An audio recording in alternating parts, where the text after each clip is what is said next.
सबसे ज्यादा चर्चा हो रही है खींवसर की। खींवसर में हनुमान बेनीवाल सब पर हमला बोल रहे हैं। गोविंद सिंह डोटासरा को बगल में झुंझुनू जाने का वक्त नहीं मिला, जहां पर सबसे ज्यादा जाट हैं खींवसर के बाद, मगर वो खींवसर पहुंचे और सभा में जोरदार डांस भी किया। हनुमान बेनीवाल पर हमला बोलते हुए बदला भी लिया। मगर आज के दिन अगर हम बात करें तो शुरुआत में रेवत राम डांगा जो बीजेपी के कैंडिडेट थे, वो 10-15 हजार से जो आगे रहने की बात की जा रही थी, कहा जा रहा है कि हनुमान बेनीवाल ने मेकअप कर लिया है और आगे निकलते हुए दिखाई दे रहे हैं। अब हनुमान बेनीवाल ने कैसे मेकअप किया है, उनकी किस्मत। कहा जा रहा है कि डॉक्टर रतन चौधरी जो कांग्रेस की उम्मीदवार हैं, वो वोट नहीं काट पा रही हैं। हालांकि सवाई सिंह चौधरी जी ने भावुक अपील किया था, मंच पर रोए भी थे, मगर राजनीति भावनाओं का खेल नहीं होता है। और वैसे भी नेताओं को देख देख कर जनता भावुक होना छोड़ दी है। अब जो हमारा रिपोर्टर गए हुए थे वहां पर खींवसर में, उन्होंने कहा कि रैली में गोविंद सिंह डोटासरा की अच्छी भीड़ आई थी, भले ही स्वागत करने के लिए 30 ही लोग पहुंचे, मगर रैली के बाद जब वो वहां के कांग्रेस के नेताओं से बातचीत कर रहे थे तो वो कह रहे थे कि हम तो बेनीवाल के साथ हैं। यानी 80% कांग्रेस के मूर्धन्य नेता जिन्होंने अपनी पूरी जिंदगी गुजारी है वहां कांग्रेस में, वो बेनीवाल के साथ लग गए हैं। बीजेपी की बात कर लेते हैं। बीजेपी में जो मैं खींवसर गया था और नेताओं से संपर्क करके आया, उन नेताओं से मैं अगर रात को बात करता हूं तो कहते हैं हनुमान बेनीवाल जीत रहा है। 20% बीजेपी नेता हनुमान बेनीवाल के साथ हो लिए हैं। अब ये क्यों हो लिए हैं कांग्रेस और बीजेपी के नेता, ये स्थानीय वजह है, जलन है, आपस में प्रतिस्पर्धा है, मिर्धा परिवार का टकराव है आपस में कि भले ही दूसरा जीत जाए, हमारा वाला नहीं बढ़ना चाहिए।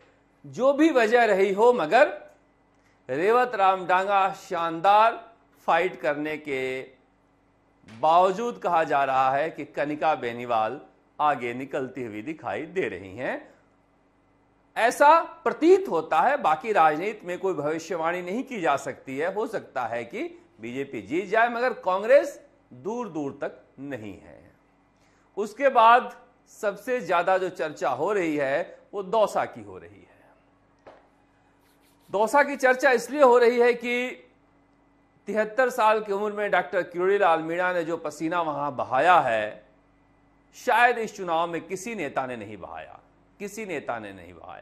मगर उन्होंने सोचा भी नहीं था, जैसा कि सचिन पायलट ने कहा कि कमजोर कैंडिडेट कहने वालों ने सोचा नहीं था कि डीसी बैरवा इस तरह से मुकाबला देंगे।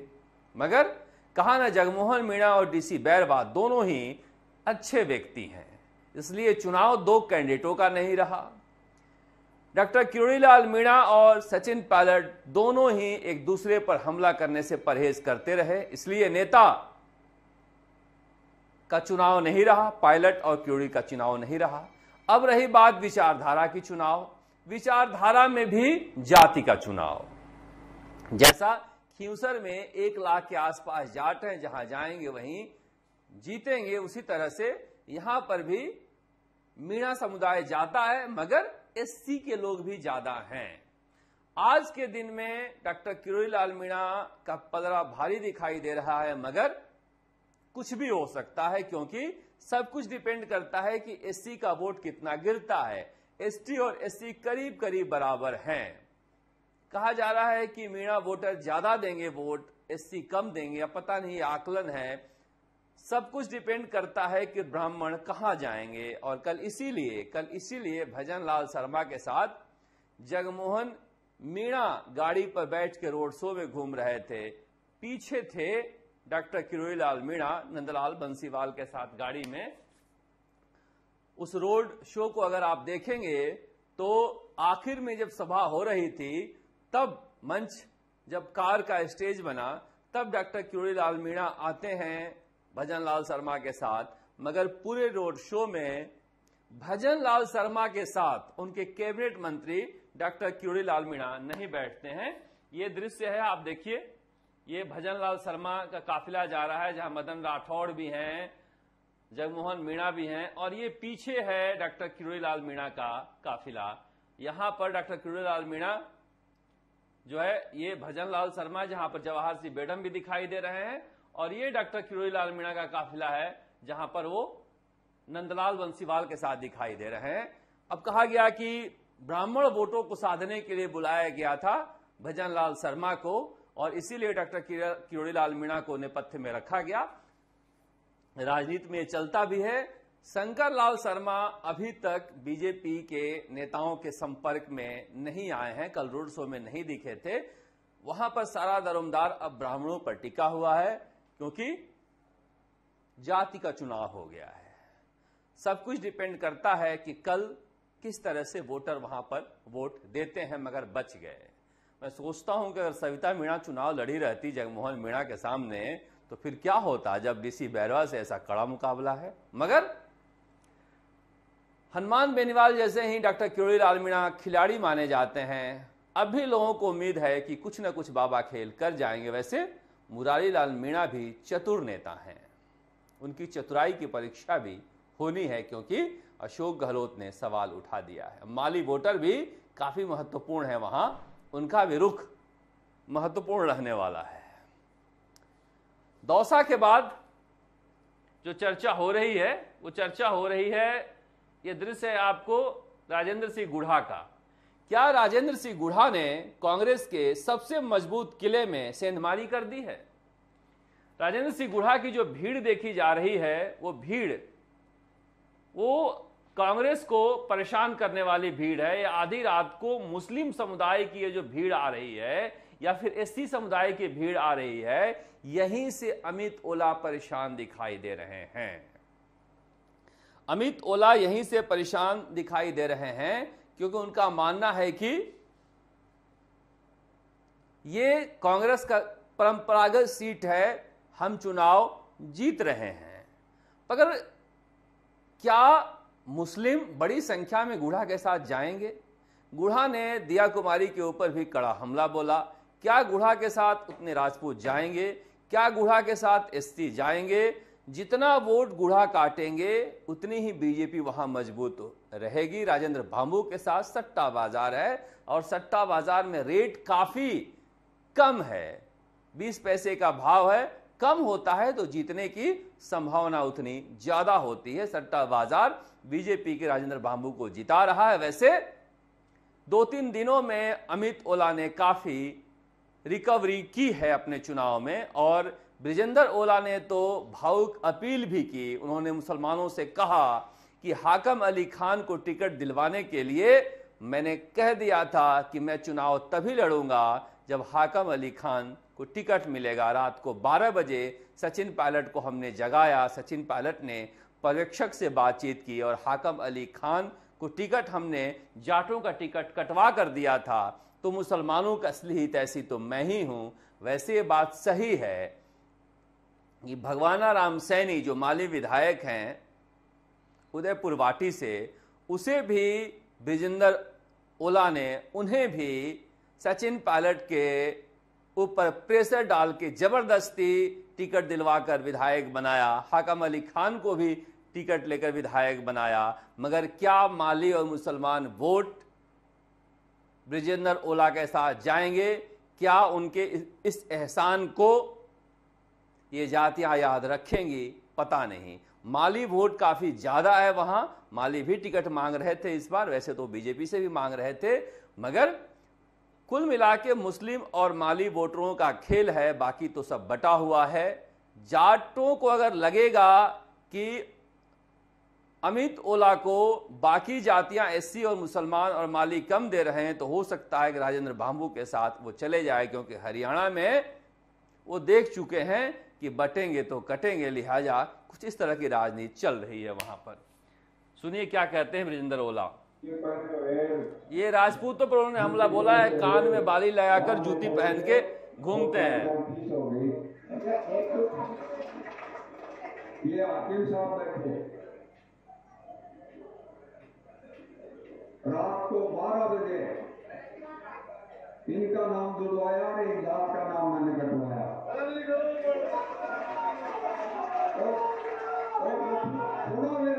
रफीक जी भी इंटरेस्टेड थे कि इनका नाम जुड़े, तो वो उनके कोई टिकट मांग रहा था, वो बोले कि अगर इसको टिकट मिल गई तो मुझे जरूर से नहीं मिलेगी। उनका भी इंटरेस्ट था। रात को 12 बजे सरदार जी थे हमारे पर्यवेक्षक, उनको रोका सचिन पायलट ने, प्लेन की उनकी टिकट थी और इनका नाम लिखवाया। और जब इनकी टिकट की बात आई, उन्होंने बताया कि रफीक खान भी उस समय सोच रहे थे कि अगर हाकम को यहाँ से टिकट मिल गया तो मुस्लिम कोटे में मुझे नहीं मिलेगा, मगर इसके बावजूद हमने हाकम अली खान को टिकट दिलवाया। अब ब्रिजेंद्र ओला का ये आखिरी दांव मुसलमानों में कितना प्रभावी होता है पता नहीं, क्योंकि राजेंद्र गुढ़ा इन दिनों कुछ भी कहो तो कहते हैं इंशाअल्लाह इंशाअल्लाह। कितना बड़ा परिवर्तन हो जाता है। हिंदू राष्ट्रवादी पार्टी शिवसेना से सीधे इंशाअल्लाह तक नेताओं का ये परिवर्तन अक्सर देखने को मिलता है और बहुत आसानी से ये परिवर्तन कर भी लेते हैं। अगली सीट देवली उनियारा। देवली उनियारा भी कांग्रेस का गढ़ कहा जाना चाहिए, मगर आज के दिन में राजेंद्र गुर्जर वहां कंफर्टेबल पोजीशन में हैं। बीजेपी की कोई एक सीट पर जीत का दावा कर सकती है तो वो देवली उनियारा है। उसकी वजह यह है कि नरेश मीणा ने कांग्रेस की चूलें हिला दी है। नरेश मीणा के साथ जो भीड़ आ रही है, देखिए कैसी भीड़ आई है नरेश मीणा के साथ। ऐसा लग रहा है कि ये दिवाली अब भी मन रही है। और कल जब वो गाड़ियों का काफिला लेकर निकले थे तो ऐसा लग रहा था कि कई किलोमीटर का ये काफिला है। नरेश मीणा के साथ युवाओं की भीड़ है और इस भीड़ की वजह से कांग्रेस पार्टी वहां पर तीसरे स्थान पर चली गई है। बताइए, कस्तूरी चंद मीणा की कस्तूरी की सुगंध गायब हो गई है। अब हरीश मीणा आखिरी समय में कुछ खेल कर पाते हैं नहीं कर पाते हैं, और सचिन पायलट देखिए कितने फंसे हुए हैं। कल उनको कहना पड़ा जब छबड़ा में नरेश मीणा के निर्दलीय लड़ने से कांग्रेस के प्रत्याशी करण सिंह चुनाव हार गए। उन्होंने अपना दर्द सचिन पायलट के सामने रखा कि सचिन पायलट का पोस्टर लगाकर छबड़ा में नरेश मीणा ने मुझे हरवा दिया। अब सचिन पायलट इस पर क्या जवाब देते। उन्होंने कहा कि कोई मेरा पोस्टर लगाकर चुनाव लड़े तो मैं क्या कर सकता हूं। सचिन पायलट ने कहा कि अनुशासन में रहने से ज्यादा फायदा होता है। अनुशासन में रहना किसी को सीखना चाहिए तो सचिन पायलट से सीखना चाहिए। मानेसर गए, बगावत की, मगर एक लाइन किसी नेता के खिलाफ नहीं बोला। बगावत करने का इतना शालीन तरीका हिंदुस्तान की राजनीति में कहीं नहीं दिखाई देगा जो सचिन पायलट ने उदाहरण दिया है। बगावत करने वालों को भी, नाराज होने वालों को भी, गुस्सा करने वालों को भी राजनीति में किस तरह का व्यवहार करना चाहिए, ये सचिन पायलट की बगावत से सीखनी चाहिए। मगर सचिन पायलट होना इतना आसान नहीं है। खैर,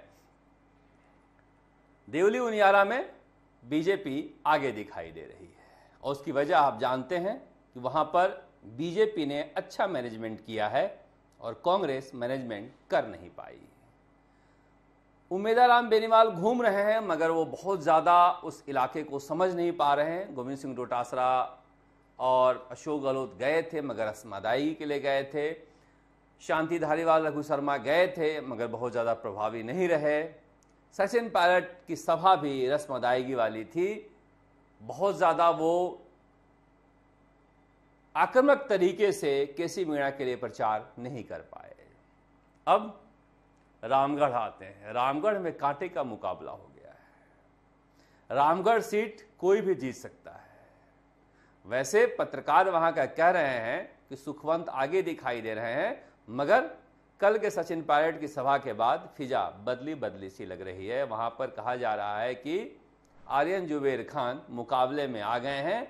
अब सारा सारा दारोमदार है कि परसों किसका मैनेजमेंट कितना बेहतर होता है। दलित वोट बैंक पर सब कुछ डिपेंड हो रहा है। माना जा रहा था कि सुखवंत से शुरू में नाराज थे, मगर सुखवंत ने रिकवरी कर ली है। हिंदू मुसलमान बाबा बालक नाथ जैसे नेताओं ने बेहतर तरीके से किया है। भूपेंद्र यादव का मैनेजमेंट भी ठीक चल रहा है। अब टीकाराम जूली की प्रतिष्ठा दांव पर लगी हुई है वहां पर भंवर जितेंद्र सिंह की, मगर वहां कांटे के मुकाबले में 19-20 का फर्क है। 20 बीजेपी नजर आ रही है और 19 आर्यन नजर आ रहे हैं, मगर ये 20 भी हो सकते हैं, वो 19 भी हो सकते हैं। सब कुछ वोटिंग के दिन तय होना है।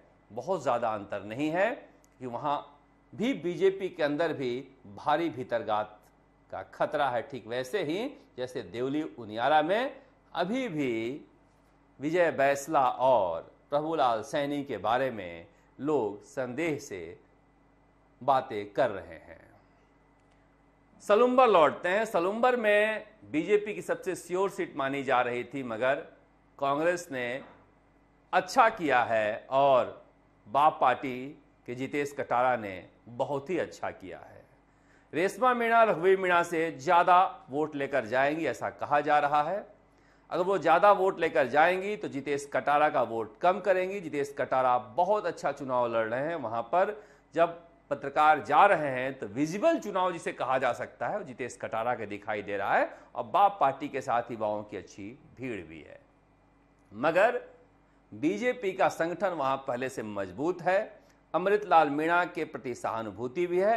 हालांकि जो कैंडिडेट हैं वहां पर बीजेपी की शांता मीणा उनकी पत्नी, वो ठीक से बोल भी नहीं पाती हैं, लोगों से बातें भी नहीं कर पाती हैं। अब जिनका टिकट कटा है या मांग रहे थे देवेंद्र मीणा, उनके आंसू अब तक सूखे हैं या नहीं सूखे हैं उस पर भी डिपेंड करता है। उनका भी अच्छा खासा जनाधार है, मगर बीजेपी का अपर हैंड है। कमाल कुछ भी हो सकता है। अगर कांग्रेस नीचे जाती है वोट बैंक में तो फिर बाप पार्टी अच्छा भी कर सकती है। वैसे 55% ही वहां पर एसटी के वोट हैं और एसटी के वोट तीनों में बटेंगे। बाप पार्टी के पास कुछ ज्यादा जा रहे हैं, मगर ये जो 45% सामान्य जातियां हैं वो पूरी की पूरी बीजेपी के साथ है, इसलिए बीजेपी कंफर्टेबल नजर आ रही है। 84 में कोई मुकाबला नहीं है। 84 में आज गए थे राजस्थान के मुख्यमंत्री भजनलाल शर्मा। उन्होंने कहा कि मैं कार्यालय में बैठा था और टीवी पर मैंने खबर देखी कि एक विधायक राजकुमार रोत, जो मैंने गया तब देखा वो राजकुमार रोत थे, उन्हें पुलिस ने पकड़ रखा है, उन्हें मैं छुड़ा कर लाया। ये स्थिति थी। सुनिए क्या कर रहे हैं भजनलाल शर्मा।